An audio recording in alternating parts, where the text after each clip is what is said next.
We're going to call the Assembly Land, Housing, and Economic Development Committee meeting to order, February 24th. It's a little after 5. Ms. Atkinson. Thank you, Mr. Chair. We would like to acknowledge that the City and Borough of Juneau is on Tlingit land and wish to honor the indigenous people of this land. For more than 10,000 years, Alaska Native people have been and continue to be integral to the well-being of our community.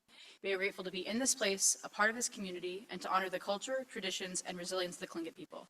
Gunishish. Thank you, Ms. Atkinson. Ms. Duckworth, would you note the roll, please? Assemblymember Atkinson. Here. Assemblymember Steininger. Here. Assemblymember Kelly. Here. And Chair Bryson. Present. All right. Were there any requests for the agenda changes? Everybody okay with the agenda? The agenda is so approved. Were there any requests for changes to the minutes of January 27th? Seeing none, those minutes are approved. Let's just dive right in for the Huna Totem Corporation doc presentation and discussion. I'll turn it over to you, Ms. Pierce. Thank you, Mr. Chair. I will be brief because we have a lot of people in the room tonight. We will be taking public testimony on this item. I also want to note the summary of comments received at the public meetings that are in your packet. We asked people to weigh in on the project as proposed and the design elements rather than weighing in on whether they supported or opposed the project. However, we did receive many comments in direct support or opposition, so they've been categorized as such. Anything not directly stating opposition or support was categorized as NA, even if it had kind of a flavor in one direction or the other. We didn't want to put words into people's mouths or kind of assume their opinion. But we did receive a total of 184 comments over those two meetings. 25 were in direct opposition, 42 were in support, with 2 that were fairly conditional support. 115 we just assigned as not applicable. Also, of note, we've read our recently released survey report, and I will remind you that it found 38% in support, 28% opposed, and 29% feeling that they needed more information before making a decision. So this evening, Susan Bell from Huna Totem has a brief presentation. You have heard from Ms. Bell before, so this will focus on new information, including the traffic study and navigability study. You will then take public testimony, and we'll continue on to the COW. There will be an opportunity for the Assembly to do a question and answer with Huna Totem.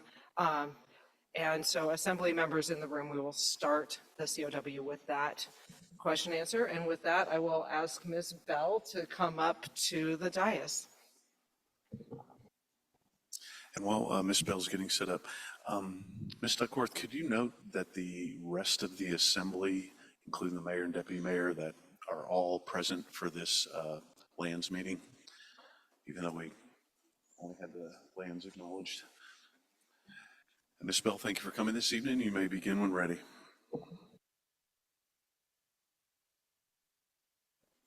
Okay. The green button, and you have 12 minutes. Is that correct? Yeah. I have a few brief slides, and as Alex mentioned, we were asked to really hit on things that are new information because we've had an opportunity to present to both lands and this committee of the whole. If we can move to the next slide. Again, we're talking about Auk Landing, a Huna Totem project that will have a dock and uplands at the Whittier and Egan intersection, commonly known as the subport. One of the things, several of you know that I began my role in this position in mid-August.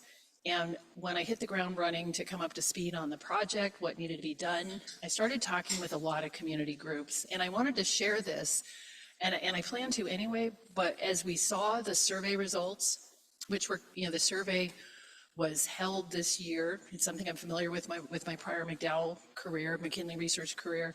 It was held until after the presidential election. So many of the surveys were conducted in December.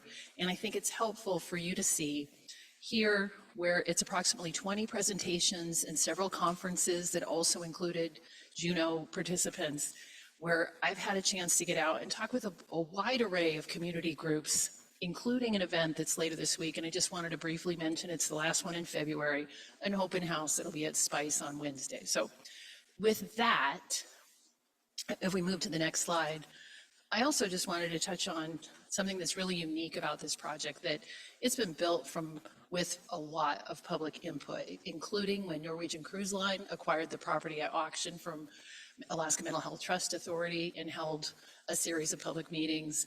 When Huna Totem gave the land, when Norwegian Cruise Line Holdings gave the land to Huna Totem, there were also open houses, a lot of engagement with the public.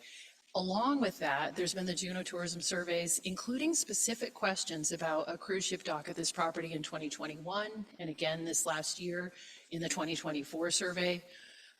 And part of what I've done under each of these is to just help highlight where public input has definitely shaped this project. So Visitor Industry Task Force, commissioned by Mayor Weldon, their recommendations translate directly into the conditions from the Planning Commission. And we've been talking about the one ship a day, no hopper thing, high quality. The tourism surveys, they've really emphasized the importance of a public park, parking, the Seawalk extension, cultural center, shore power was listed, but some of these amenities were also very high in the survey responses. We've had ongoing conversations with the Coast Guard, many of them preceding my joining the Huna Totem team in September, and conversations in DC last week. Coast Guard representatives are here tonight, and I know that's a key area of interest for the Assembly and the community. One of the things we did in the project, just to reflect on this, is removed some fingers that were included in the initial dock design, because the Coast Guard itself is interested in using the dock when cruise ships are not there, or when they've got buoy tenders, or possibly even in support of the icebreakers. So, and we've been responsive to this, but I just wanted to underscore, aside from this point about the dock, that as we know, the Coast Guard is a multifaceted agency with certain people focused on the icebreaker, certain people focused on more kind of real estate, their adjacent property owner, and we need to be sure that we're compatible use, and other people focused on the bigger navigability issues. So what we expect very soon from the meeting that Huna Totem Russell Dick, our CEO, had last week, is a point of contact locally that will be identified for this project. So again, we've been in ongoing conversations locally and with DC, and just want you to know that's something we take seriously. The navigability study tonight, Ed Page from Marine Exchange is going to speak to a few slides that are in the packet, and the study that you have on the navigability study. But one of the things that we did initially is we had a project kickoff team come to a team meeting coming together in January, where we went from our core contractors and began to add the additional layers of expertise that make a project like this come together. Part of what both P&D and Marine Exchange did was begin with testing 5 degrees, the alignment from the dock, going 5 degrees to either direction, and then enter the navigability study with, making sure that we have the right alignment. So, again, all of these things are iterative. I think I've had a chance to say in this process that we were working towards this MOU with AGT Mining Properties. Of course, they're a nearby landowner. One of the biggest things with that, in addition to working closely with Alec Mesdag and his team at AEL&P, is that we've committed to removing the derelict dock near us. So, again, you've got in the packet tonight the array of comments from the public meetings. We were really pleased with so many community members taking an interest.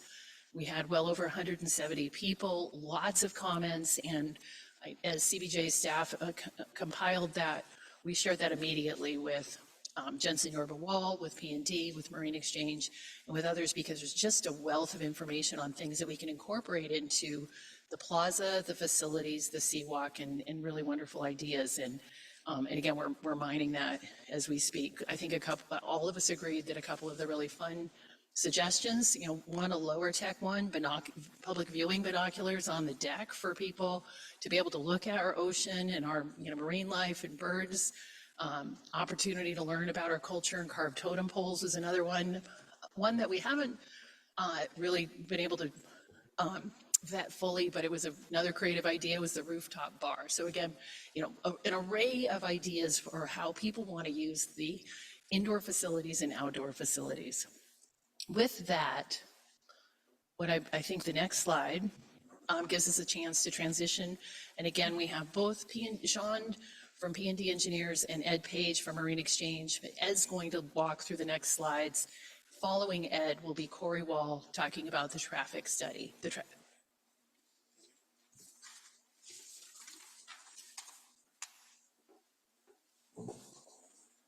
Thank you. I've been involved in navigational studies in the past. So if you like how that turned out, maybe you'll like the next one turns out too. But I've done it throughout Alaska. My Coast Guard career goes back to 1968. I'm involved in navigation studies in LA and San Francisco and Alaska. So see how we do on this one. Basically, we looked at, as Susan mentioned, looked at several iterations of dock placement. Basically, we're looking at what kind of interference there would be when you put a new dock in and what things you take out, what dangers or hazards to navigation that are existing right now that can be taken out by putting in a dock. Not only, I also navigate through those waters through landing craft and exchange uses, but even sail through those waters. So I see firsthand sometimes I'm plane dodging with float planes and shore launches and cruise ships parked blocking my wind, I might add. But in any case, I see it firsthand, but also we're going to use some technology so you can see it even clearer through the technology we have developed in Marine Exchange using automatic identification system, which is like a transponder on aircraft, which is required on large vessels. And it's transmitting every couple seconds information on the vessel's course, speed, and location. So we use this data to help clarify, I call it the truth serum, for marine accidents or groundings or anything. We can play back for years the transits of vessels and see how they operated. So what we're going to do is play back how vessels operate in this port. And then if we introduce something else in the middle of the port, how that impacts navigation safety. So here's the placement of the dock that we mentioned earlier. And in general, we've looked at a couple different angles. This is at the best angle. The things when we talk about the best angle have largely to do with like the winds in Juneau, which influence, you think the sail area on a cruise ship is huge. And so the sail area, if you don't want to put that directly on your beam, you want to put it somewhat on a quarter or the bow. And so that has driven a lot of the positioning of the dock. And if you put it parallel to the shore, we've done tests in the past trying that option when we did the port study, actually, and it was something that said we can't deal with this. So this is based on history 10 years ago, and we can prove it again, obviously. So we move on. What we did in this particular slide is that we kind of showed how much activity there is just in 1 month. Those are all track lines of various vessels that have AIS. Not every vessel has automatic identification system. There's Coast Guard requirements on certain vessels have it, generally over 65 feet, but tugboats also have to have it. But still, that's showing like the small passenger vessels, the shore launches, it shows the cruise ships, it shows fishing vessels. A lot of activity, a lot of track lines doing stuff. It's a very active, for a very small port, it's very active. Amazingly so. In fact, I thought if LA was active, but we're probably more active here in this little condensed port. Next slide, if you will.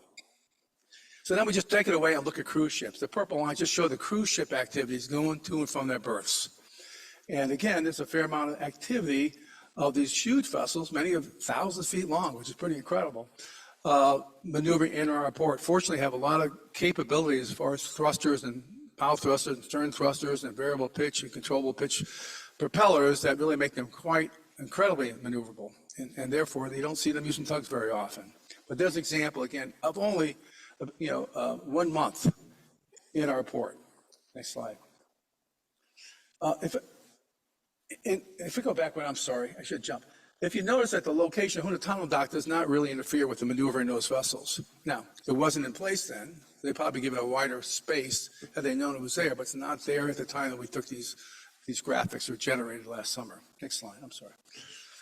And so now we look at when a vessel anchors in the port, they're constantly running these shore launches back and forth. And that always has concerned me because I know that the float planes are going the opposite direction or right angles to it. It's like an intersection between these vessels that have maybe 100 passengers in them or 60 to 100 passengers in them, and then you have these float planes going about 100 knots making their landing. And it's kind of a dodging thing. The one picture in the top right is a float plane going behind a cruise ship. The lines, the blue and the orange lines, are going east and west of these launches from an anchored vessel. Can't see the anchored vessel there, but there is a vessel anchored in the middle of that, and they're running back and forth into our port. And there's hundreds and thousands of those transits. Not all of them are captured because not all the vessels are required to have AIS, but there are literally hundreds and hundreds of these transits going back and forth. We cannot show the flow plans. They don't have AIS technology, so we know they go there, but we don't have that. And this also shows, we have this discussion with the aviation, FAA, as well as the airline operators, like, if we build a dock there, what will you do? And they said, well, we'll just go a different path. Basically, they showed the path they would do. Now, I have a slide somewhere that shows the path they've taken coming from the south, but coming from the north, if they're coming from the north, they would go this way. Most of the time, they're going south, and they don't normally take that route, but they would just go around that dock. The picture in the top right shows them behind a ship that was anchored. And that's a variable position. The anchors, many times the vessels swing on the anchor, so they're not fixed position. Next slide. So then, next look at, will the Huna Totem dock interfere with going to other docks in Juneau? Could they cause a problem with that? And so we just kind of show arrivals and departures of other vessels, and that basically they can maneuver. Many times they're not even getting in the path of where the Huna Totem dock is, even though it was never there in the first place. In the bottom left, you can see a vessel at anchor.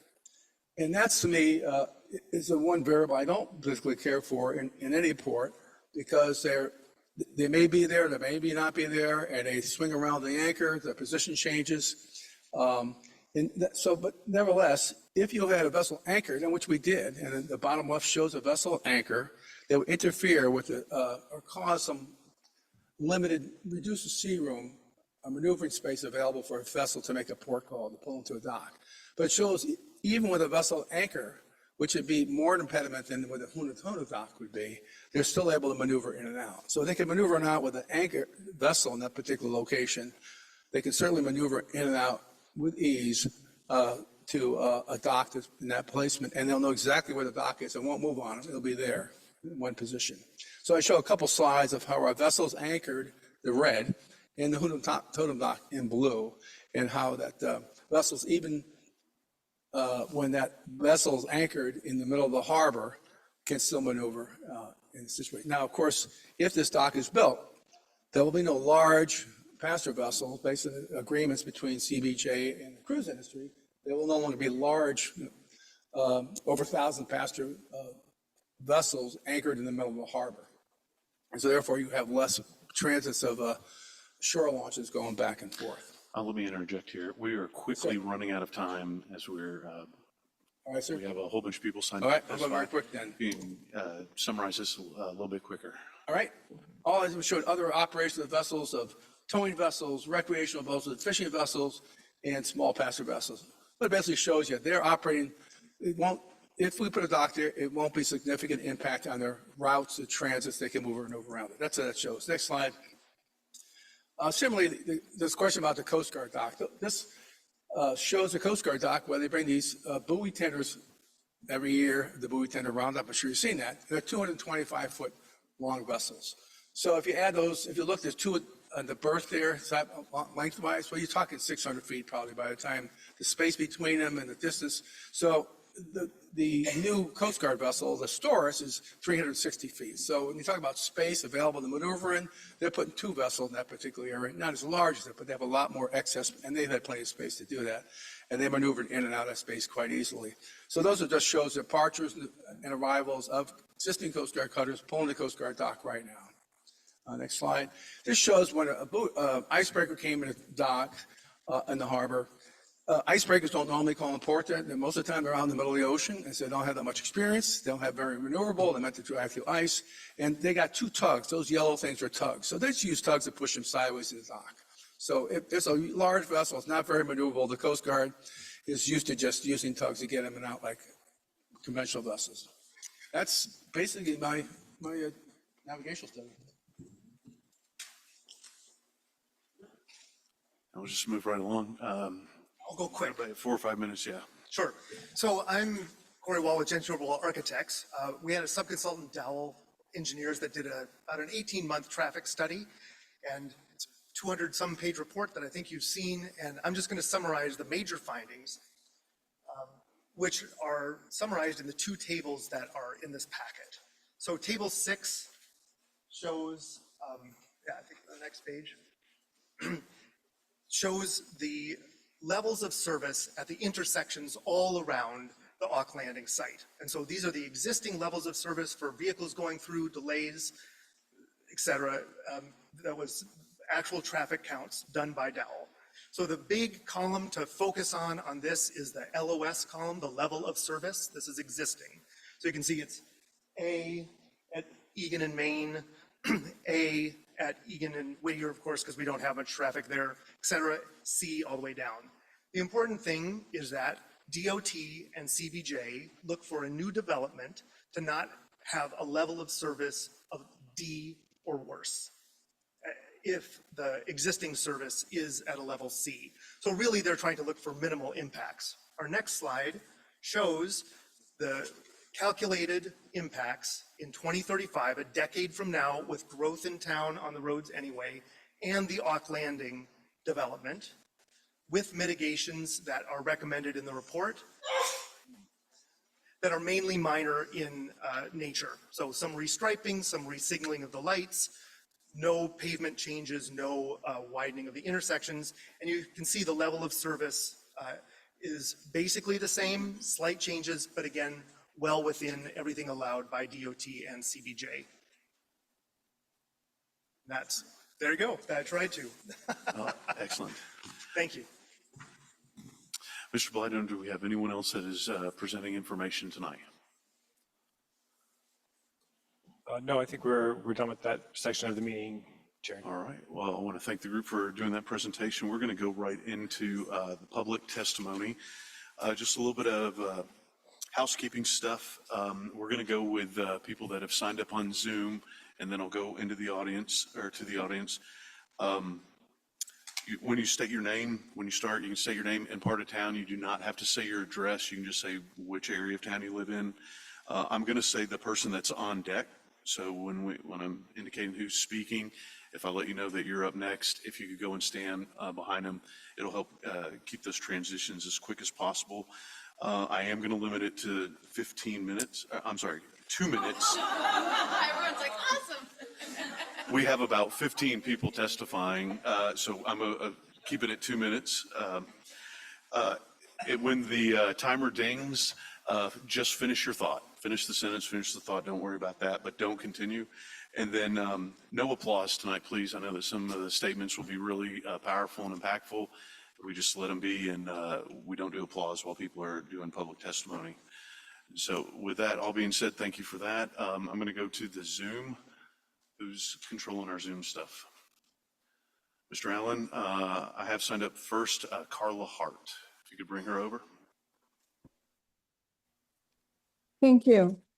My name is, Coming. You have 2 minutes and you may begin. thanks. My name is Carla Hart. I live on the back loop. I have submitted written comments and I hope that all of the assembly has read them with care. I think the most important point is that this discussion on a lease is premature. The assembly must first decide if an additional private cruise dock should be allowed. If you decide yes, then decide the conditions of the lease. Please do not go straight into the conditions of a lease when you've been promising us, the assembly has been promising us, the community, for years, that each of these steps was not a decision and that your decision on whether or not to have the dock would be at the point of the lease.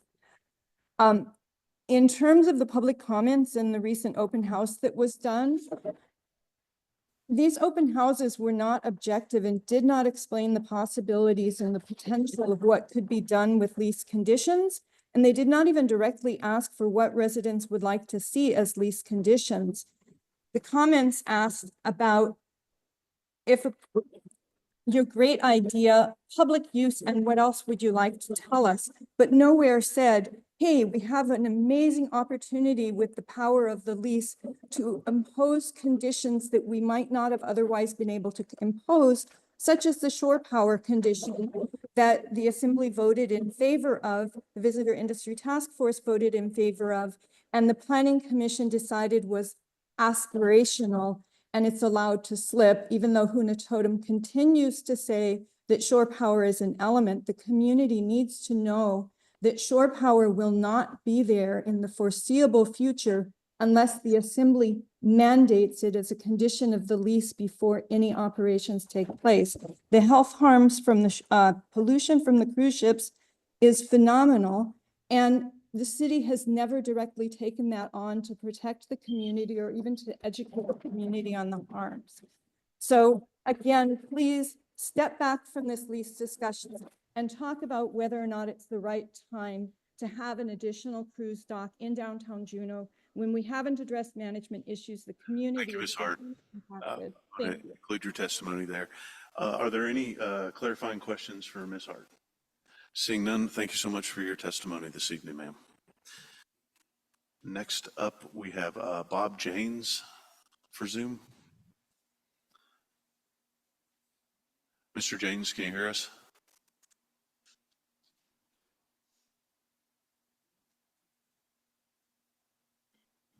Mr. James, if you are on the Zoom, please raise your hand.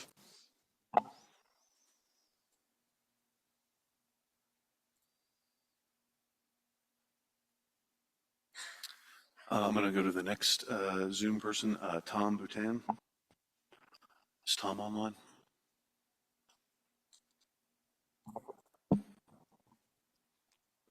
Mr. Boutin, can you please raise your hand if you're online?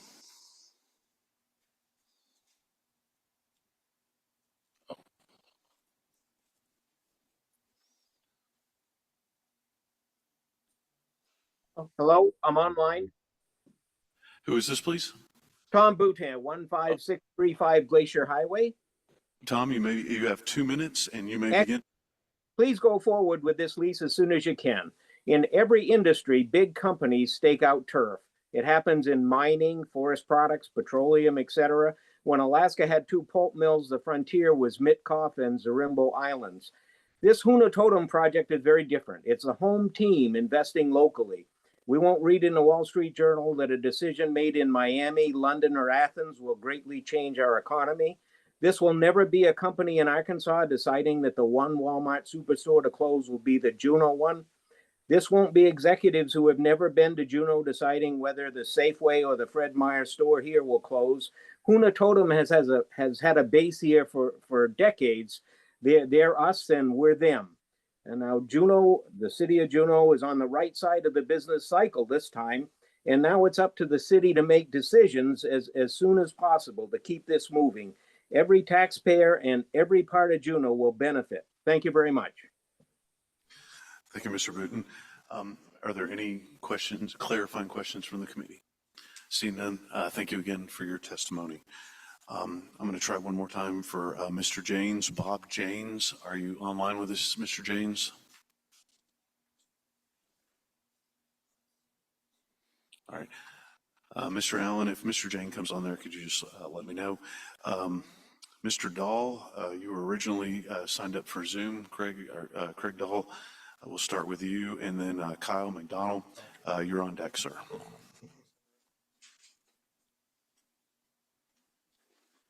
State your name and area of town. You may begin, sir. My name is Craig Dahl, live in Hawk Bay, and I am the Executive Director for the Juneau Chamber of Commerce. I worked very hard to get this presentation to 1 minute, so I'm going to talk really slow because I haven't. I'm here to support this project on behalf of the Juneau Chamber of Commerce. This is a significant private investment in the development of Juneau's waterfront that will create employment opportunities during the construction phase and provide small business opportunity when it is complete, which in turn creates sales tax revenue to the city. And of course, as you're already aware, this project will contribute a significant amount to property tax, all important to us.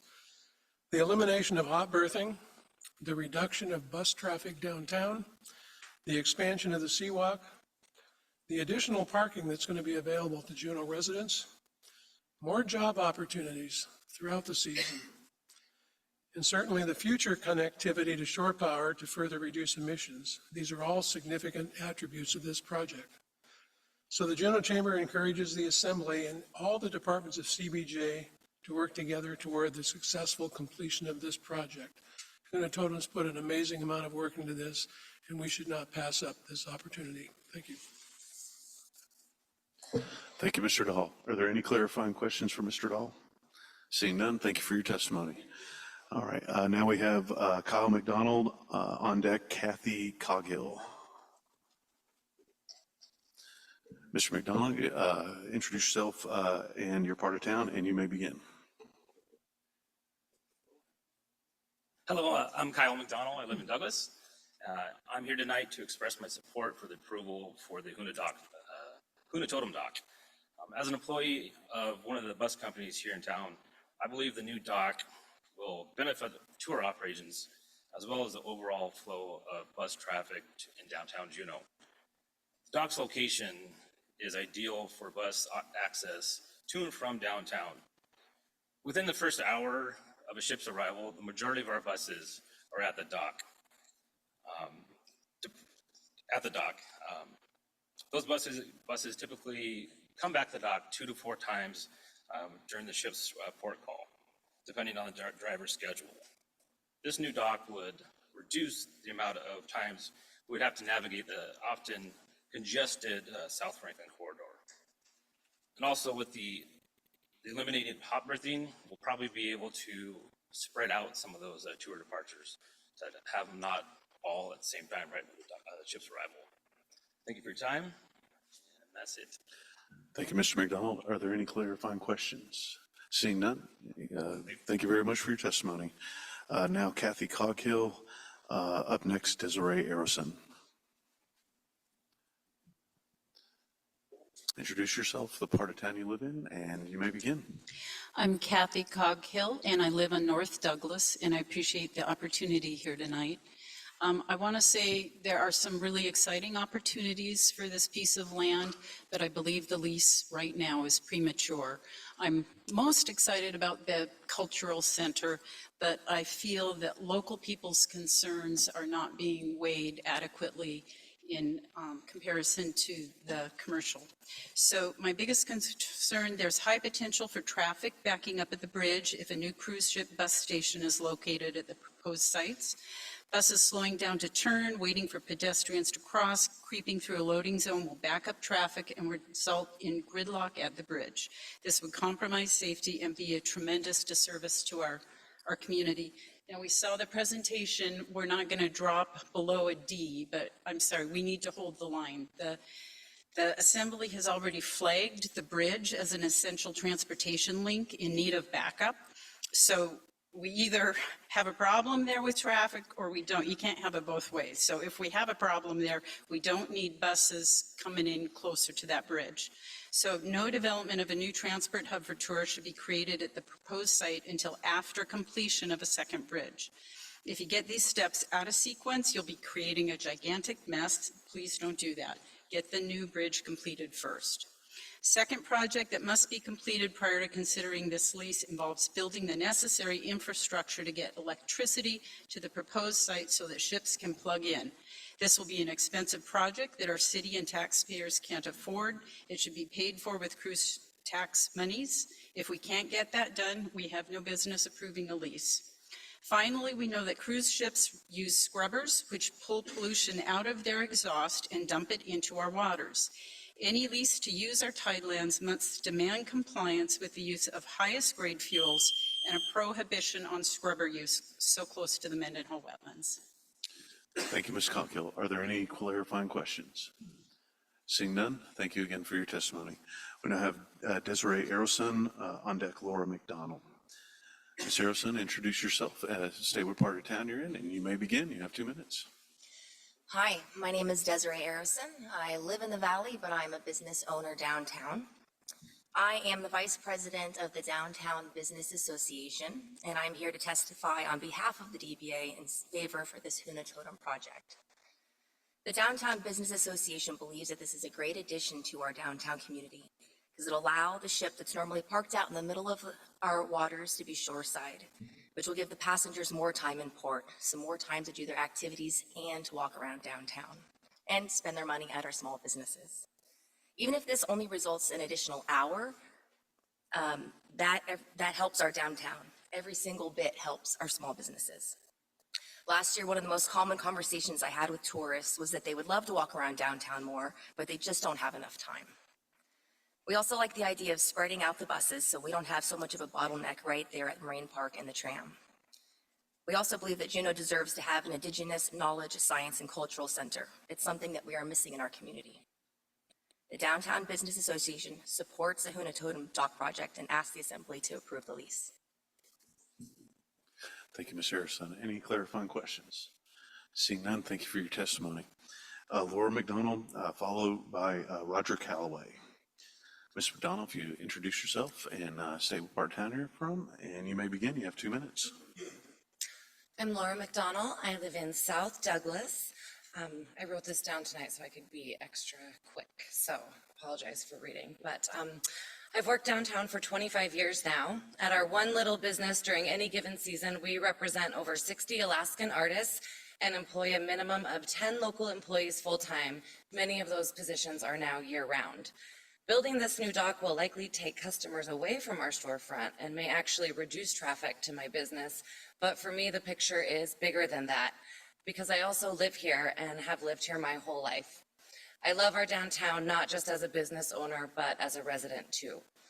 If we can prevent busing hundreds of thousands of visitors through the South Franklin corridor with private infrastructure investment that is also a huge boost to our economy, everybody wins. And while I may not see as many of those passengers in my store, eliminating hot berthing will give the ones I do see the one thing I compete with most as a retailer in Juneau, and that is time. It will give them more time to spend not racing back and forth in a bus, but exploring our downtown and leaving their direct spending and tax revenues behind while they do it. This infrastructure investment from a local organization is a huge step for the sustainability of this industry that is sustaining Juneau and a boost for our economy as a whole. Please support this one bright new opportunity we've got on the horizon. Thank you. Thank you, Ms. McDonald. Any clarifying questions? Seeing none, thank you, Ms. McDonald. Roger Calloway, followed by Wayne Coogan. Mr. Calloway, introduce yourself, tell what part of town you're from, and you have 2 minutes. You may begin. Hi there, my name's Roger Calloway. I live in Ock Bay.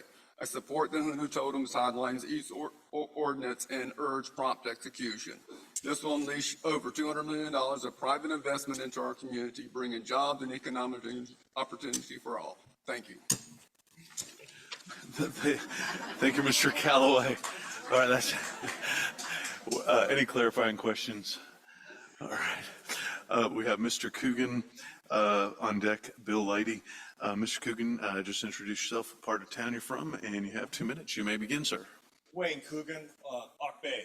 Sir, if you could have yeah, outer space up here. We need you to talk into the mic. For online folks. What's wrong with this thing anyway? It's so that people can hear it online. Is that what it is? Yes, sir. Okay.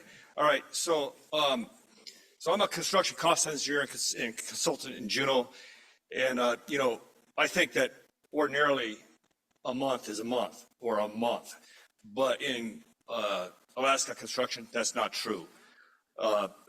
December through February, they don't count. You can't work during that time.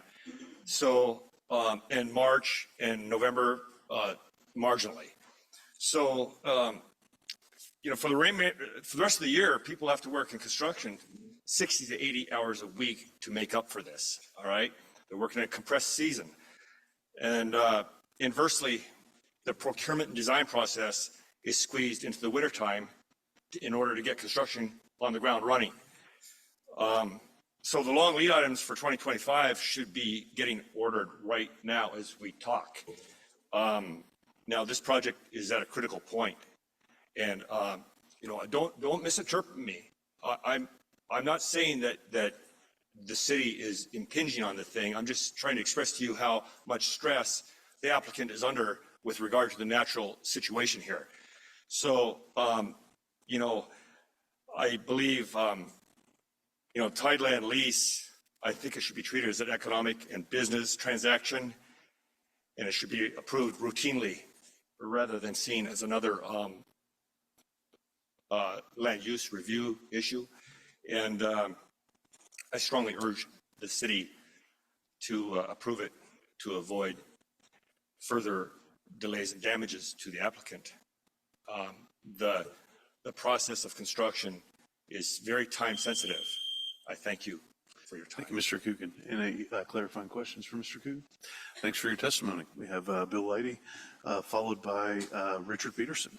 Mr. Chair, I was able to get Mr. Janes on the line. He will be after Mr. Peterson. Okay. All right, Mr. Leidy, if you just say what part of town you're from, and you have 2 minutes, sir. You may begin. Bill Leidy, downtown. I've met before you for decades, always with the same message, begging us to give the first priority in everything we plan and decide to the effect it's going to have on the burning of fossil fuels, global warming, and global climate change. We have a moment before us now because this is a very complicated situation. You can make it simple, but by conditioning this and other matters that you will have to decide about, we can give first priority to first being sure that none of this leads to increased burning of fossil fuels anywhere within the entire cruise ship industry, ships and or shoreside. And secondly, that we look at Juneau's long-term future.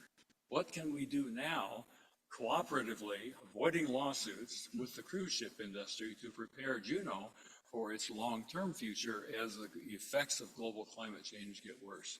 The fires, the floods, the sea level rise. Juneau is an extraordinary opportunity because we're on an elevator going up at a centimeter a year above sea level. I'm giving a presentation at the Innovation Summit on that. So let's second use our monopoly as Juneau for the bargaining power that will allow us to put the conditions in place that will allow us to look at the entire visitor industry at this moment in time.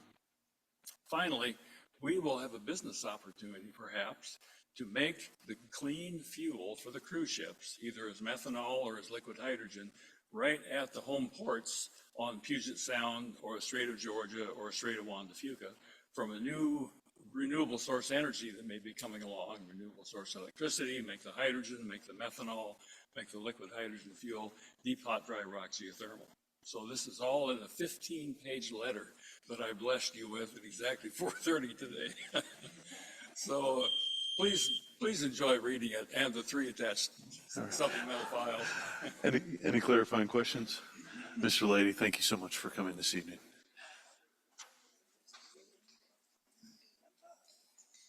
He is all right. So we have Mr. Peterson, and then we're going to go to Bob Janes, and after that will be Kim Metcalf. Mr. Peterson, if you would just state what part of town you're from. You have 2 minutes. You may begin, sir. Thank you. I live in the Montana Creek area, and I'm here to support this project. We support it at Tlingit for many reasons, including economic opportunity. This is a significant investment in Juneau's economy. It'll create jobs during construction and operation.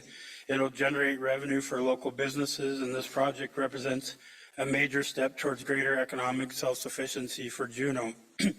We're very proud of the cultural celebration. We believe that it will be a beacon of Tlingit culture, showcasing our rich heritage to the world.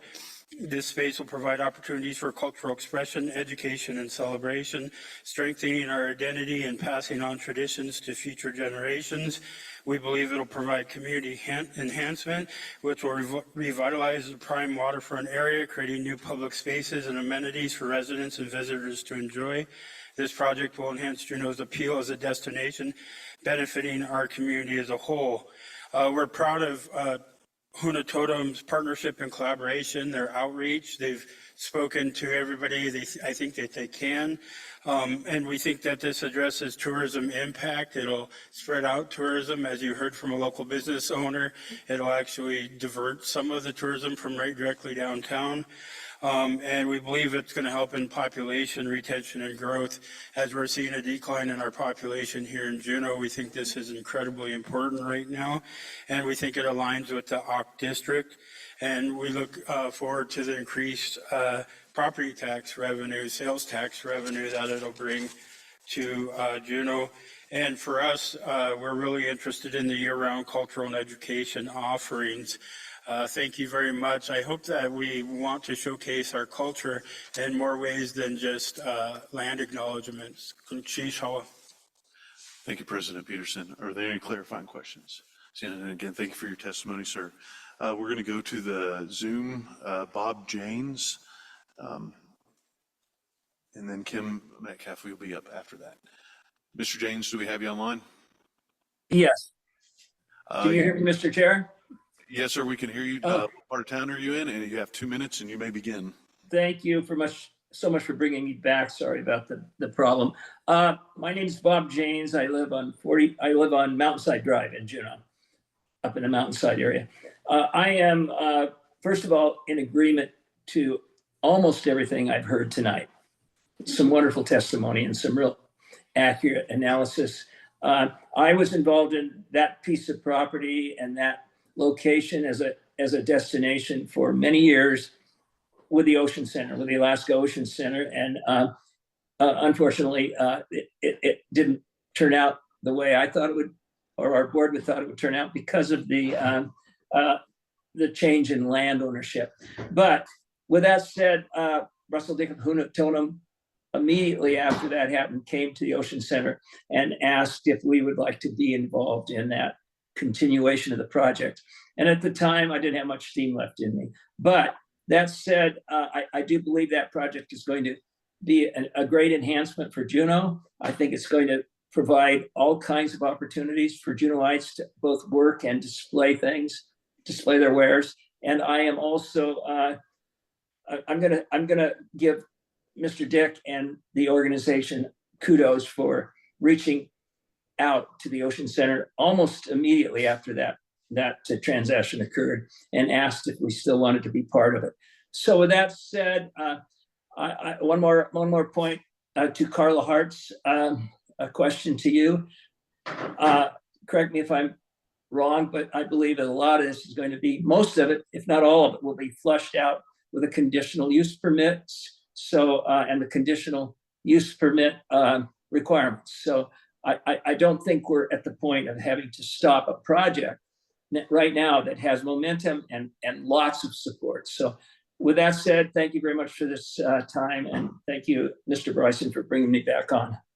Thank you, Mr. James. Clarifying questions? Seeing none, thank you for your testimony. We now have Kim Metcalf. Steve Benke, you're on deck. Ms. Metcalf, you just say what part of town you're in. You have 2 minutes and you may begin. Thank you, Mr. Chair, members of the committee. My name is Kim Metcalf and I live downtown. I'm here to speak in opposition to the project. I'm concerned about the traffic in Gastineau Channel for one thing, the float planes, fishing boats, and other small watercraft, and 5 huge cruise ships all being in the port at once. I read through the study done by the Marine Exchange of Alaska regarding the dock's impact on navigation and of other vessels, and while I respect their expertise, I just from watching it as you go by, you've seen all the traffic in the channel. So I'm going to quote from the study that they did. Page 28 of the Marine Exchange's study says, quote, "A wide range of vessels other than cruise ships operate in the port of Juneau. Some of the routes they take when transiting or operating the port will be impacted by the proposed Huna Totem dock. In most cases, these vessels would not need to adjust their routes to avoid the proposed dock. However, these same vessels often need to maneuver to avoid colliding with anchoring cruise ships, other vessels, and float planes. Large vessels at anchor cause blind spots that prevent a vessel underway behind the ship from sighting an approaching float plane. The blind spot also prevents a float plane pilot from seeing a vessel on a course that will intersect with the float plane's landing path early enough to adjust course or abort a landing. This is concerning to me and should be a concern for the committee and the assembly. I'm also concerned about traffic on Egan Drive. The proposed Huna Totem project has 20 large bus parking bays and 96 parking spaces for cars and vans. Although the traffic impact study states that the traffic volumes will not increase because of the 5 cruise ship a day limit, I believe the increased activity from all the proposed small businesses in the development will mean hundreds more vehicle trips on Egan Drive and Whittier. Buses, vans, taxis, rental jeeps, and cars pulling out regularly. I think we should take that into consideration. Thank you very much. Thank you, Ms. Metcalf. Any clarifying questions? Ms. Metcalf, thank you for your testimony. Mr. Benke, you're up. Mike Pilling, you're on deck. Mr. Benke, if you just state what part of town you're from and you have 2 minutes, you may begin. My name is Steve Benke. I'm representing the nonprofit Renewable Juneau, which provides information and advocacy for the use of renewable energy in Juneau to mitigate climate pollution. We haven't taken a position on the dock proposal, but if you're going to give a Tidelands lease and permit the project, doing it right means including real assurances that the dock project will provide shore power for ships to cut down their huge impacts on air quality and climate pollution. The current permit provisions don't provide that assurance. They're vague, they're not enforceable. But it's really the whereases in the proposed, the whereas clauses in the proposed ordinance that gives us real concerns, because it says basically it's the shared intention to electrify cruise ship docks to the degree that it's feasible to do so. What does that mean? There's no assurances in the permitting or in the ordinance. I guess our main concern is that there's nothing that requires or even encourages Huna Totem to help get a transmission line or the infrastructure in place. And what's the CBJ going to do if they don't follow through on it? They're going to prohibit use of the dock. It's not enforceable. Sounds good. It's nice to hear those words. We appreciate them, to hear people say they want to accomplish it, but it's not, it just doesn't give that assurance. It could be conditioned on completing this infrastructure before the ships can use the dock. That's the way lots of permits work. Or if you don't require that, you should at least have some kind of binding commitment, a bond or some other financial provision that contributes to extending the transmission line and covering the costs of the shore power equipment. Please make sure that this isn't more greenwashing. If you're going to proceed with a Tidelands lease, Thank you, Mr. Benke. amend the permit and ordinance with binding provisions for shore power. Thank you. Mr. Benke, thanks for coming. Clarifying questions? Again, thank you for your testimony. We have Mike Pilling on deck, Dave Hanna. Mr. Pilling, just state what part of town you're from. You have 2 minutes and you may begin. My name is Mike Pilling from Auk Bay. I hope you guys don't give the lease to these guys. I'd like to think this should be extended. We should think about this. It doesn't sound like electricity is in the near future for this, and that was one of the requirements to begin with, is my understanding. Personally, I don't trust the cruise ship industry. I think what will happen if you build this dock, there'll just be another cruise ship anchored out in front. And it seems like the Juneau, there's each year there's a little bit more sentiment against an increase in cruise ship tourism. And I could see that 2 years from now, there's going to be, people are going to be even more excited than they were this last year. So I think we should slow this down just a little bit. And this is kind of going on worldwide now in every single city that has cruise ships. They're starting to say enough is enough. And this is Juneau's opportunity to slow or stop it, at least put a limit on it. What's happening on the backside of Douglas was kind of a surprise to everybody. So we're going to have 5 ships, 6 ships, 7 ships. It seems like you folks need to look at the whole big picture. Thanks. Thank you, Mr. Pilling. Clarifying questions? Thank you for your testimony. We have Dave Hanna on deck, Laura Stats, looks like. Mr. Hanna, if you just say what part of town you're from, you have 2 minutes, you may begin. Thank you, Mr. Chair. My name is Dave Hanna. I live in Auk Bay. However, my family started out downtown 145 years ago. We've seen some change. Most of that change has been good, and I think this change will be good. I don't think I need to reiterate all the reasons that this project will benefit downtown, how it'll likely be the nicest facility that best complements downtown. But what I do want to emphasize, in the past, we've unfortunately sent a message to the industry that we may not want their business or partner with them. But I think we understand that in these tumultuous times, and in these very tumultuous times, we need to reach out and partner with some of these folks that are willing to help our community. We're living in pretty strange times these days. Look how many of our friends and neighbors lost their jobs last week, and there's probably more to follow. We need to embrace anything that will help our community. Whether it's Gold Belt reaching out to help save our struggling ski area or Huna Totem reaching out to stabilize and revitalize our downtown, we need to ensure we're doing everything possible to work together with these folks and lift our community up. Everything possible. Ott Landing, it'll be a crown jewel in our community, and I implore you to not only approve it, but expedite it in any way you can. Mr. Coogan was very correct. Time is of the essence. Thank you. Thank you, Mr. Hanna. Clarifying questions? Thank you for your testimony, Mr. Hanna. We have Laura Stats on deck.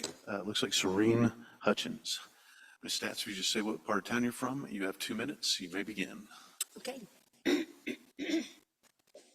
Hello, my name is Laura Stats, and I live in downtown Juneau.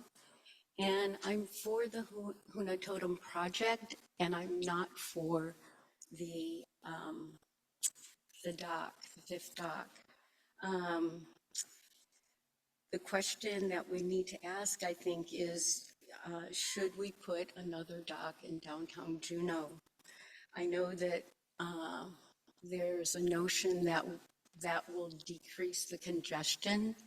I live in downtown Juneau and I drive that every day. And with a tour dock there and all that comes with that, I believe that the congestion will just be maxed out.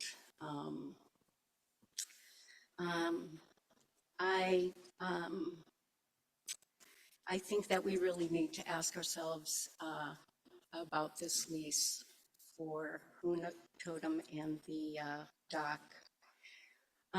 With all due respect, I was greatly dismayed by the CBJ survey last month asking Juneau citizens to respond to Huna Totem's plan. The public was perhaps unwittingly misled by the notion that the title land sale had already been approved. I spoke to many people. As you walked into the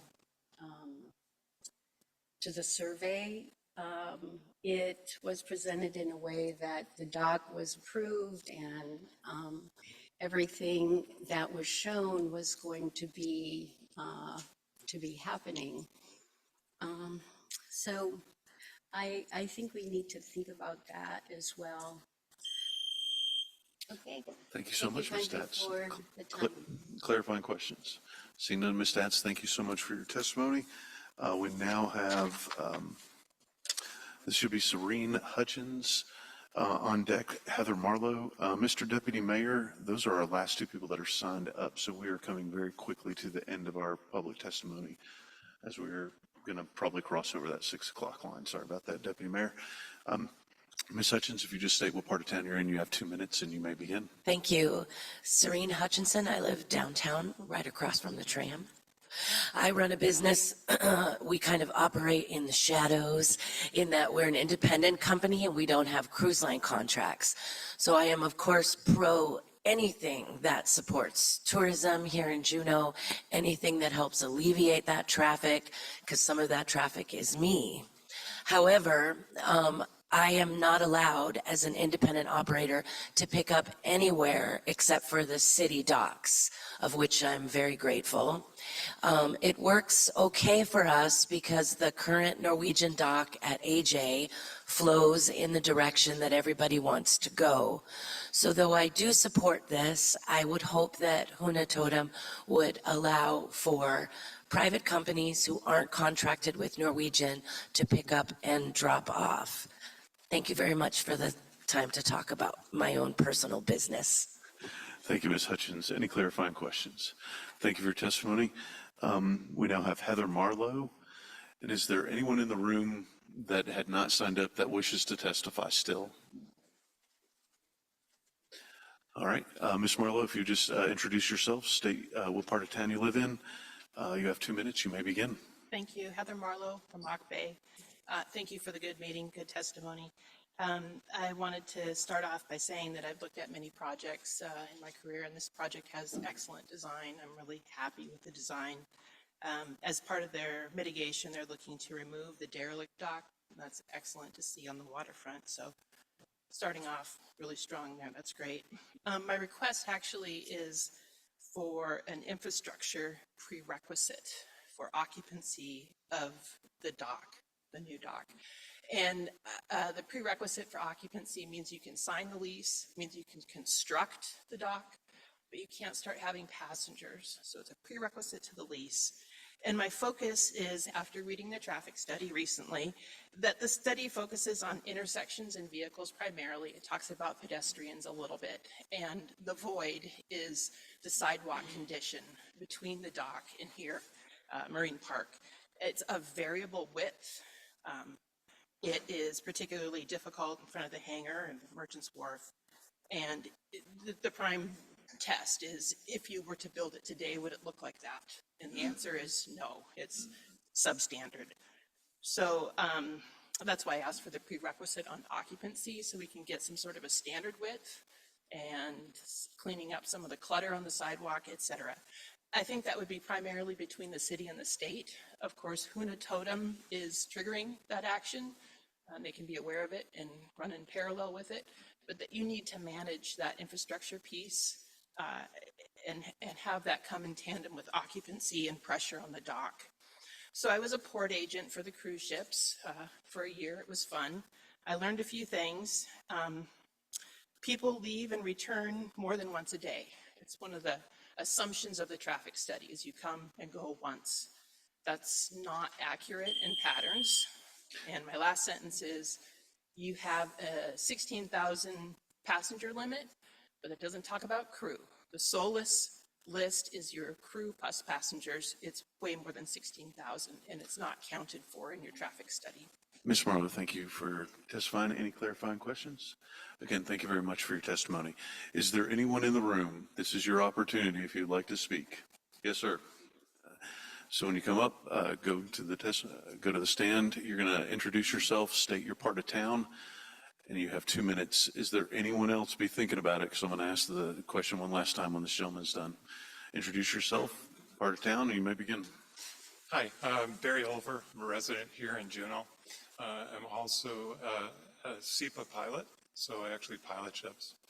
I've written to the board previously with some concerns, and some of our group has been involved in particularly navigation studies. I've talked with Ed Page and read the navigability study here. Navigability is kind of an amorphous term. It kind of is, will this size thing fit in this space versus is it practicable and safe to do so? That's going to be carried on in a further navigation study.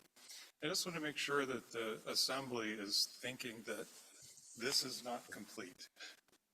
This is sort of a first shot view of that. And I've talked with Ed Page. We've worked together over the years. Good guy. Glad he's involved in it.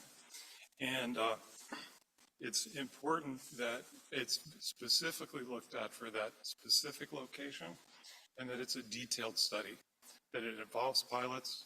There's a very short time period to make this happen. It's planned for 18 to 20 March.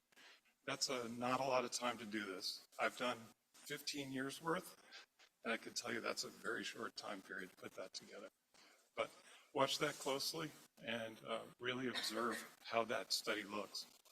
Make sure that the pilots and the captains of ships are involved. That's extremely important so that our town has a dock that works in the end. We want the commerce, we understand that. We want it to be done safely so we don't end up with a hotel in the middle of the harbor. Thank you. Thank you. Any clarifying questions? Mr. Wolford, thank you for your testimony. This is the last opportunity to speak. Go ahead, sir. I have to, Mr. Haight, why don't you go ahead, and then Mr. Bergstrom, you're on deck. And we have passed the 6 o'clock time period, so this is the last time. Raise your hand right now if you think that you want to testify in this. Mr. Bergstrom will be our, am I seeing some, not seeing anybody? Okay, Mr. Bergstrom will be our final testifier. Mr. Haight, if you would introduce yourself, what part of town you're from, you have 2 minutes, you may begin. Thank you. I'm Ben Haight. I live in Ock Bay. As I've I had no intention of testifying tonight, but as I've listened to the comments, I have questions in my mind that I think have to be considered. We've talked about the additional ship, and as I've always understood, this is our fifth ship in our fifth dock in town. Now, if we maintain having a ship anchored out, what changes when we move it to a dock? Does that improve our navigation, as Mr. Page has discussed, bringing it out of some of the pathway that the other ships have to take? Does it improve or reduce the amount of lightering that we have, which is also an obstruction that I didn't hear discussed in the harbor? As far as traffic goes, what happens to the traffic? Are we adding to the traffic, or are we just adjusting the patterns and hopefully improving the patterns? When we talk about shore power for the ship, we can't get shore power to the ship when it's anchored out. Do we have that opportunity when we bring it into shore and moor it to a dock? Those are questions that I think we have to consider when we're looking at this project. Thank you. Thanks, sir. Any clarifying questions? Mr. Haight, thank you for your testimony tonight. And we have Frank Bergstrom will be our final testifier this evening. Mr. Bergstrom, if you just introduce yourself, state your part of town, you have 2 minutes, and you may begin. Thank you, Assembly. Frank Bergstrom, 7 Mile Glacier Highway. This process, I believe, has been going on for about 6 years, plus or minus. So there's nothing I can say that really hasn't already been said, other than that this project has my total and complete and utter support. So with that, let's call it quits. Thank you for helping end public testimony. Any clarifying questions? Thank you again, Mr. Bergstrom, for your testimony there. So we are going to end this and go into the committee of the whole after a short break. I want to thank every person in this room for coming and testifying. This is a very important topic. We have the entire assembly came to a lands committee meeting. That just shows the level of interest and importance, and to see you guys fill the room. Mr. We're Chair? really glad to have everybody talk. Before we gavel out, I'd just like to say somebody left a cell phone and notebook up here. We have a cell phone, if you might have misplaced it. Lands is adjourned.